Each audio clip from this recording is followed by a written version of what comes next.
नगर निगम में नवनिर्वाचित सरकार की आज पहले सम्मेलन में जमकर हंगामा देखने को मिला है।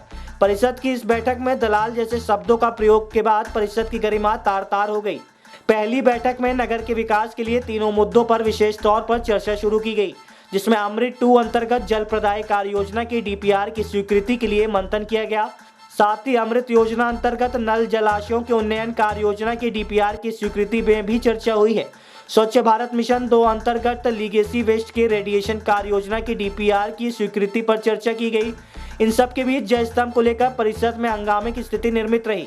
वहीं एक ही स्थान पर जाकर सभी की जुबान लड़खड़ाने लगी। मुद्दा था कि भारतीय जनता पार्टी की सरकार में पद्मधर पार्क के अंदर बनाए गए जय स्तंभ का निर्माण किसने कराया था, जहां पक्ष एवं विपक्ष सहित MIC के सदस्यों ने एक दूसरे पर आरोप लगाया।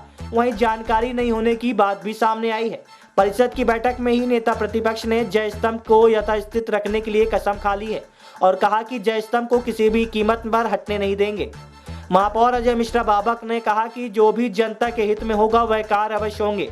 यदि यहां से नहीं हुए तो सरकार से इस बारे में चर्चा की जाएगी। आइए देखते हैं नगर निगम परिषद की पहली बैठक की सीधी झलक और क्या कहना है जिम्मेदारों का। परिषद की पहली बैठक में जमकर हंगामा देखने को मिला, ऐसा क्यों? देखिए, ये भारतीय जनता पार्टी का चरित्र है। इनको बर्दाश्त नहीं हो पा रहा है कि हमारा महापौर हार गया और कांग्रेस का महापौर बैठ गया। हम विकास की उस धारा को लेकर चलना चाह रहे हैं जो रीवा में विगत 23 वर्षों में कभी नहीं हुआ।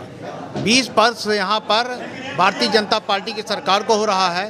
15 साल यहाँ राजेंद्र शुक्ला एक मंत्री के रूप में थे। 15 साल में उन्होंने कुछ भी नहीं किया। रीवा के लोगों को गंदा पानी पीने के लिए मजबूर किया।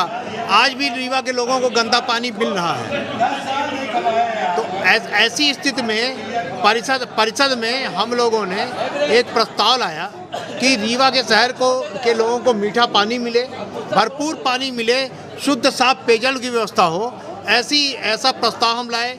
इस पे ये चर्चा में व्यवधान उत्पन्न कर रहे थे। इसके बाद जो एक हमारा दूसरा प्रस्ताव था जलाशय का, एक रानी तालाब है उस पर चौराटा के पीछे, उस पर एक जलाशय बनाना था, एक कुबेर तालाब पे। क्योंकि उस पर कुछ हरिजन आदिवासियों के झुग्गी झोपड़ियाँ बनी हुई हैं। हमने इनसे ये बोला कि हम प्रधानमंत्री आवास के तहत व्यवस्था बनाकर इनको हम व्यवस्थित करेंगे। आप DPR में हमारा साथ दीजिए।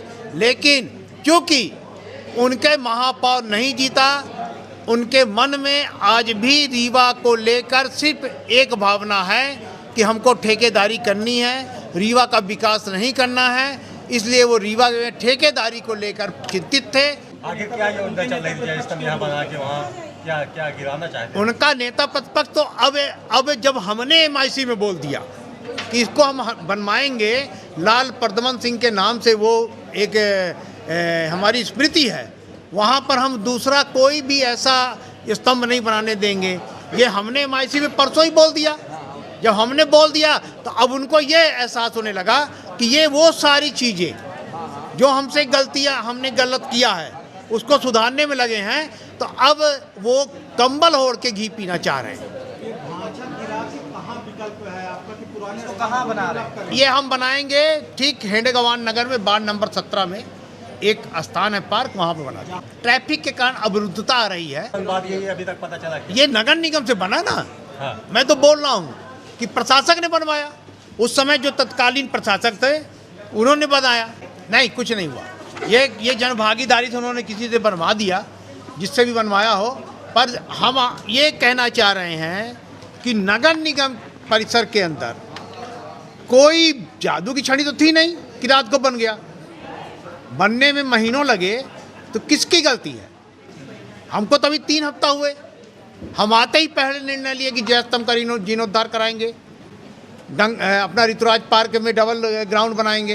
ये हमारे सब निर्णय स्टैंड है। बिल्कुल विकास का कार्य होगा, ये कोई भी अवरुद्धता नहीं रोक पाएंगे। इन्होंने जिस एजेंडे को पास नहीं किया है हम पुनः विचार में उसको ले आएंगे। अगर वो नहीं करते हैं तो हम शासन को भेज देंगे।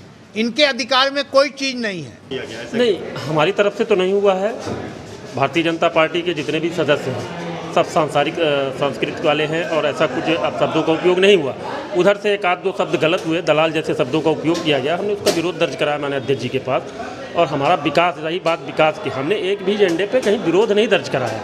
उसमें कुछ सदस्यों की कुछ बातें थी, तो उस बातों को रखने का हमने प्रयास किया है नेता प्रतिपक्ष होने के नाते कि हमारे सदस्यों की ये बातें हैं, इस पर ध्यान दिया जाए, अगर इस पर संशोधन हो सकता है तो किया जाए, नहीं तो हम तो विकास के साथ पहले भी थे, सबका साथ सबका विकास हमारा मूल मंत्र है, हम उसके साथ ही आगे बढ़ रहे हैं। इस हंगामे के बीच क्या विकास संभव है?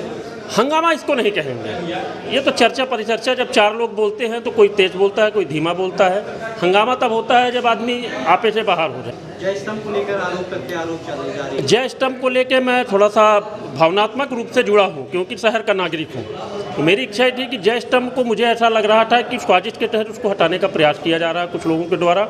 मैं उसको अपने मरते दम तक उसको नहीं हटने दूंगा, ये मैं संकल्प लिया हूँ। मुझे ये जानकारी हुई कि यहाँ पद्मधर पार्क में हरिगौरी मंदिर के बगल में कोई स्तंभ बना के उसको हटाया जा रहा है, तो मैं उसको हटने नहीं दूँगा। नहीं, ऐसा देखिए क्या है, कोरोना काल के 3 वर्षों में ना भाजपा की सरकार थी ना कांग्रेस की सरकार थी, इसको सरकार नहीं कहेंगे, प्रशासक थे। प्रशासक को जो समय उचित लगा होगा उन्होंने निर्णय लिया होगा, क्योंकि कोई भी जनप्रतिनिधि उस समय नहीं था। मैंने भी इस विषय पे चर्चा की अपने ऊपर के लोगों से, अपने जो वरिष्ठ है पार्टी के, तो उन्होंने बताया कि अभी इनको उसकी जानकारी नहीं है, पत्राचार कर रहा हूँ कि ये क्यों बनाया गया, क्योंकि अभी हटाने की बात तो वहाँ से आई नहीं है, तो ये लगा कि ये यहीं रहेगा, ये कोई नई चीज़ बना रहे हैं ये लोग, शायद भी जय स्तंभ या कुछ भी। पर मुझे ऐसी जानकारी 2-3 दिन के अंदर लगी कि शायद जय स्तंभ को यहाँ से हटा के यहाँ ट्रांसफ़र करेंगे। वो हटाने की चीज़ नहीं है जय स्तंभ, वो हमारा वहाँ चारों तरफ जगह बहुत है, हम व्यवस्था करेंगे। अब तो हमारा वहाँ पे पुल भी बन रहा है, ऊपर से निकल जाएगा, तो यातायात कहीं कोई अव्यवस्थित नहीं होगा। वो तो आप भी जान रहे हो कि हमारी जो अभी नया वाला पुल बनेगा ओवरब्रिज, वो तो निकल जाएगा, तो उससे यातायात में कोई बहुत ज़्यादा दिक्कत तो आनी नहीं है।